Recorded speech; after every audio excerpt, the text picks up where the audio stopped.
Hi, Felix with Gurney here, and today I want to talk to you about how to install a tree support for any of our dwarfing fruit trees.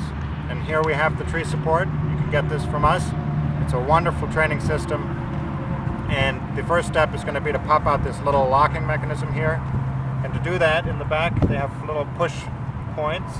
You can just push that through, and then there's a little lock snap there. You push that on out and the piece comes out, and that's to help get it onto your T-post, which we have here. And that's actually step one, is to slide this onto your T-post. This side with the knobs is going to face our tree, and so we want this tree support coming off of that. And you just kind of angle it and guide that on through at an angle like that. So your tree support's actually at an angle, and it'll slide right on down like it's doing here. Okay, so that's step one. The other component that we'll want to do is we want to slide off this ring.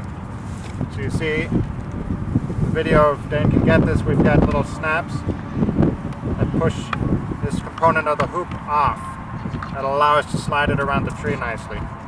So we slid the tree guard down the T-post and we positioned it right by our newly planted tree. And this has to do with how far apart our T-post is from the tree location. So we just want to have the tree guard in place where we want it, and we want the tree growing right up in the middle of this ring. So that's positioning this T-post in the proper spot. And then we can drive the T-post. Okay, so we've driven our T-post into place, and we moved our support up a little bit so it would not be abrading our newly planted tree. So now we can slide that into place. Folks, where we want it is about 2 feet off the ground on a newly planted tree. So that's where we put it into place. And when it's locked in, there's a little base portion in this support that slides right in between 2 points, 2 of these nubs. So the next step is to put in our locking mechanism, and you just slide that around one lip and it slides over the other, and then you just push it into place, and that locks our tree guard into place.